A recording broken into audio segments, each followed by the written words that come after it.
Buenos días, bienvenidos a Entrevista Venevisión. Soy Ibrahim López Piñero y en este espacio vamos a analizar temas de interés nacional e internacional. El próximo 25 de mayo están programadas las elecciones para la Asamblea Nacional de Venezuela. Va a ser una campaña corta, pero una transición larga, porque hay casi 8 meses que separan la elección del inicio del nuevo periodo legislativo. Para analizar esto vamos a conversar con Bruno Galo, diputado de la Asamblea Nacional por Avanzada Progresista. Bienvenido. Muchísimas gracias, Ibrahim. Sí, tenemos elecciones, además de Asamblea Nacional, van a elegirse los consejos legislativos regionales, o sea, el legislativo de las regiones, pero también van a elegirse gobernadores en todos los estados. Es decir, y sí, efectivamente, una elección convocada con bastante anticipación en relación con el momento, el 5 de enero del próximo año, cuando se hará la transición hacia la nueva Asamblea Nacional. Son meses de, digamos, difíciles, porque va a haber diputados que no van a repetir y que probablemente tengan poco entusiasmo para hacer sus actividades legislativas. Esperemos que a pesar de ese largo periodo pueda mantenerse la normalidad en el Poder Legislativo. ¿Cuánto tiempo de campaña electoral va a haber y cuándo comienza la campaña electoral? Sí, la campaña electoral comienza en poco más de una semana y va a durar un poco más de 20 días. O sea, una campaña muy corta y precipitada, una campaña en la que la mayoría de los participantes va a contar con pocos recursos para hacer una campaña mediática que logre informar proyectos, digamos, posibilidades a sus electores. De tal manera que es importantísimo que los electores estén atentos a todo lo que va a pasar en estos días, en esta rápida campaña, y que puedan tomar la mejor decisión. La primera de ellas, acudir a las urnas electorales, no abandonarlas como se ha hecho en años pasados, en elecciones pasadas, porque de lo que estamos absolutamente convencidos es que no hay nada más inútil como estrategia electoral que quedarse en su casa y no hacer nada. Yo creo que cada quien debe hacer su mejor elección y no dejar las urnas electorales solas, porque cuando tú no participas del proceso de decisión, alguien está decidiendo por ti. ¿En qué fase del proceso, del cronograma electoral nos encontramos en este momento? Sí, pese a algunos retrasos en el desarrollo del cronograma electoral, en este momento, ayer, por ejemplo, se hizo una auditoría, la auditoría de archivos de software de la máquina de votación. Ya antes se habían hecho las auditorías del registro electoral. Está por comenzar el proceso de convocatoria de los miembros de mesa para su capacitación. Es importantísimo que la gente esté absolutamente atenta a los sorteos y que quienes sean sorteados sean realmente quienes acudan el día de las elecciones a formar parte de la mesa directiva de las mesas electorales, porque de lo contrario, bueno, se incluyen personas ad hoc que probablemente tengan algún interés político. Entonces, mantener, digamos, un cierto equilibrio en el proceso electoral también implica que quienes han sido electos para el servicio electoral acudan a él, y ya está pronto a producirse ese proceso de formación de los miembros de mesa. La Ley Orgánica de Procesos Electorales establece en su artículo número 42 que el cronograma electoral se debe publicar en Gaceta Oficial. Eso hasta este momento no ha ocurrido. ¿A qué cree que se debe esta situación? Bueno, este es un proceso electoral sui generis, un proceso en el que ha habido carreritas y retrocesos y bueno, a pesar de que el cronograma ha sido informado y, como te digo, tuvo algunos tropiezos y se está desarrollando con esos tropiezos, pero se está desarrollando más o menos bien. Bueno, el que no se esté cumpliendo las leyes tiene que ver con esta especie de limbo en el que ha entrado la institucionalidad venezolana, donde, digamos, las leyes se han ido como que flexibilizando, algunas veces para bien y la mayoría para mal.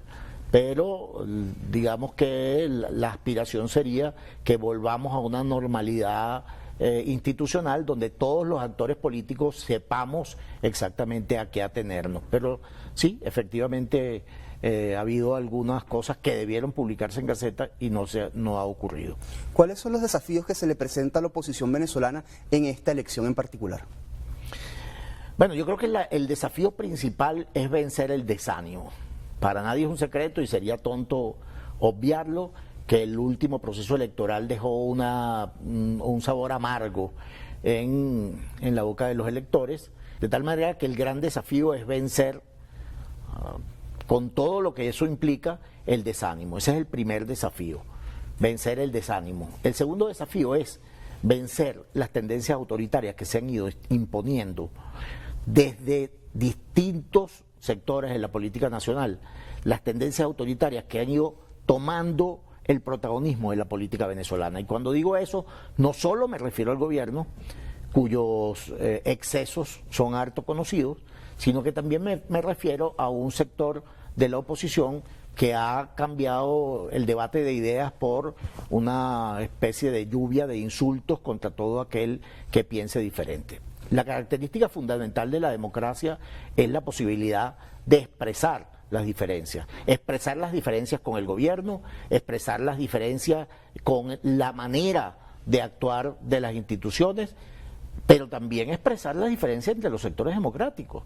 Si los sectores democráticos deben diferenciarse de los proyectos autoritarios de alguna manera, es precisamente reconociendo las diferencias de una manera totalmente natural. Sí, yo creo que para alguna gente la falta de unidad de los sectores democráticos tiene que ver con pequeñas mezquindades, y yo creo que no. Yo creo que la falta de unidad en los sectores democráticos tiene que ver precisamente con la diversidad de opiniones que hay en esos sectores, con la diversidad de estrategias para lograr derrotar al gobierno, con las distintas formas de actuar como oposición. Y eso tiene una enorme ventaja. Eso nos diferencia de quienes aspiran al pensamiento único, de quienes aspiran a la homogeneidad. La democracia es diversidad, la democracia es respeto a la diversidad. Entonces, al final, el gran reto de los sectores democráticos es entendernos en esa diversidad. Yo siempre pongo un ejemplo muy ochentoso. Yo vengo de la izquierda, y para nadie es un secreto, y ahí se produjo una especie de obsesión por la unidad de la izquierda. Y eso nunca fue posible, y no fue posible porque la izquierda era muy, muy diversa, desde prosoviéticos hasta anarquistas.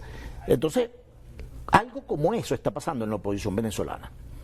La oposición venezolana es muy diversa, de tal manera que la única manera es encontrarnos en una agenda mínima común. Es decir, tener 5, 10 puntos en los que todos estemos de acuerdo y actuar en consecuencia juntos en esos 5 o 10 puntos. Y en el resto que se expresen las diferencias de opiniones. Y ese es el gran reto de los sectores democráticos. En su opinión, ¿cuál es la importancia de este próximo proceso electoral que se va a desarrollar el 25 de mayo? La importancia para los venezolanos. Bueno, nosotros tenemos aquí dos oportunidades. La oportunidad de seguir insistiendo en el método de la confrontación permanente, del desafío, de las consignas absolutamente vacías que retan al gobierno pero que son incapaces de levantar una alternativa frente a él. O sea, quiero decir, expresiones que son tremendamente, que intentan convocar el entusiasmo, pero que detrás de ellas no hay un plan, ¿no? Entonces, la importancia para los venezolanos de estas elecciones es que salgamos de estas elecciones con proyectos claramente reconocibles. O sea, que quien pida su voto, señora, quien pida su voto, señor, realmente esté diciéndole: quiero que usted vote por esta manera de concebir la política, por esta manera de actuar en la política y por este proyecto que vamos a ejecutar desde la gobernación, desde los consejos legislativos o desde la Asamblea Nacional. Enrique Capriles fue habilitado como candidato para participar en este proceso electoral. En su opinión, ¿por qué se le habilitó? Bueno, yo no sé exactamente por qué se le habilitó. Lo que sí es que le doy mi más sincera reconocimiento a esa habilitación y ojalá sean habilitados muchos más. Yo creo que el proceso de rectificación, de habilitación de gente que estuvo inhabilitada, la posibilidad de liberar presos de conciencia, presos políticos, como quieran llamarlo, para que se incorporen a la vida institucional del país, es absolutamente saludable. Yo creo que cualquier ex prisionero que salga a la calle a hacer política y cualquier inhabilitado que esté posibilitado de actuar en política es un paso adelante en la construcción de una manera diferente de hacer política y de entendernos los diferentes. ¿Cree usted posible que haya un cambio real en la correlación de fuerzas dentro de la Asamblea Nacional luego de esta elección? Bueno, más que posibilidad es una aspiración. Yo creo que eso va a depender del elector. Si usted no se queda en su casa, si usted no cree que la mejor forma de protestar es no hacer nada, entonces sí se puede cambiar la correlación de fuerza. Yo le pido a los electores que sean quienes tomen esa decisión y que los electores participen para lograr que esa asamblea que tenemos hoy en una relación de 250 y tantos diputados contra 20 diputados opositores sea una correlación totalmente distinta a la que se establezca a partir del 5 de enero del año 2026, porque una asamblea con la correlación de fuerza que tiene hoy la Asamblea, no le sirve a nadie, no le sirve ni siquiera al chavismo, no le sirve ni siquiera al gobierno. Una Asamblea que sirve es una Asamblea que debate, es una Asamblea que se encuentra en políticas de Estado, en políticas nacionales y que deja de convertirse en una especie de ring de boxeo donde frente a cualquier diferencia se imponen los aplausos y las consignas. En un escenario hipotético en el que hubiera un cambio de correlación de fuerzas en la Asamblea Nacional, ¿cómo se aplicaría en la práctica, tomando en cuenta que hay un decreto de emergencia, de estado de emergencia económica que tiene amplias facultades, que, por ejemplo, legislar en materia social, económica y política?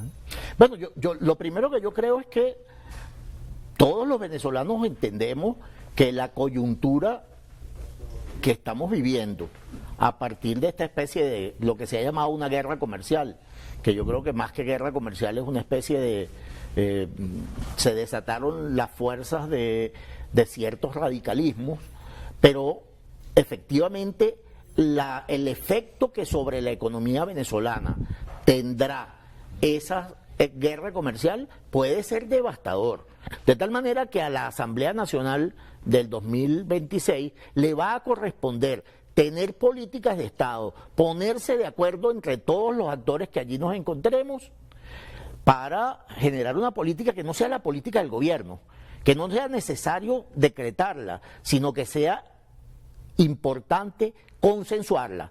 Consensuarla no solo en esa Asamblea Nacional, sino consensuarla con empresarios, con la academia, con las universidades, con los sindicatos, con los gremios, de tal manera que la forma de encarar ese reto que significan la guerra comercial o como querramos llamarla, sea el resultado de una nación poniéndose de acuerdo frente a los desmanes de liderazgos desquiciados. Lamentándolo mucho, se nos acabó el tiempo, diputado, fue muy rápida la entrevista. Sí. Gracias por habernos acompañado. Muchísimas gracias, siempre es muy grato poder hablar con los, digamos, los televidentes de Venevisión, que sabemos que son muchos. Muchísimas gracias por la oportunidad. Bruno Galo, diputado a la Asamblea Nacional por el Partido Avanzada Progresista. A ustedes, gracias por su atención. Sigan con más de Noticias Venevisión.